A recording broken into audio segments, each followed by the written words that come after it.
Bado lile swali zito ambalo mashabiki wamekuwa wakiliuliza mara kwa mara kuhusiana na mahusiano ya kwake Vanny Boy Rayvanny pamoja na mpenzi wake ama mzazi mwenzo wake Fahima yanazidi kuendelea. So nimekuja na comments mbalimbali kutoka kwenye page za mitandao ya kijamii, kuzungumzia page za Instagram, Facebook pamoja na huko Snapchat, ambapo watu wengi wamekuwa wakizungumza na kujadili mambo mengi kuhusiana na lifestyle ambayo Rayvanny pamoja na Fahima sasa hivi wamekuwa nayo.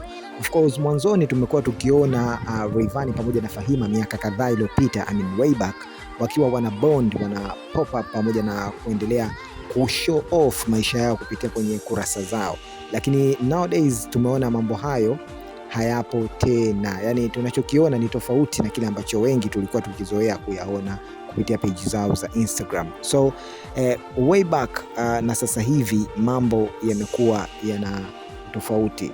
A little bit yalikuwa kama yanaanza kurudi, lakini baadaye tukaona mambo yamekuwa cancelled, na maybe hii ni baada ya watu wanadai mapenzi design kama yamepungua hivi. Fahima na Rayvanny, Fahima anaonekana kuwa yuko deep in love na Rayvanny, tofauti na Vanny Boy ambavyo ana act. Hii kitu iliweza kuzungumziwa hata na Dula Makabila.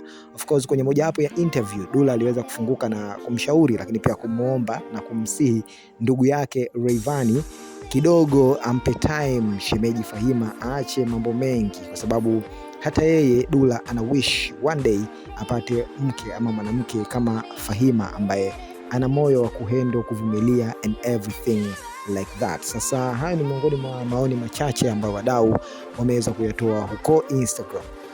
Mara kadhaa pia baada ya Rayvanny kuonekana kuwa katika mahusiano na Paula, way back, huko pia kuliweza kusababisha mapenzi fulani hivi kwa Fahima kuweza kupungua, licha ya kuwa walikuwa ni wazazi na kivivyote lazima wazungumze katika malezi ya kijana and some things kama vile huduma na vitu kama hivyo hapo, lakini bado ikaonekana kwamba Rayvanny hakuwa na malengo makubwa sana na Fahima since kipindi hicho. Sasa baada ya kurudiana tukaona kidogo mambo yalikuwa yamenyoka, lakini baadaye mambo yakawa tofauti.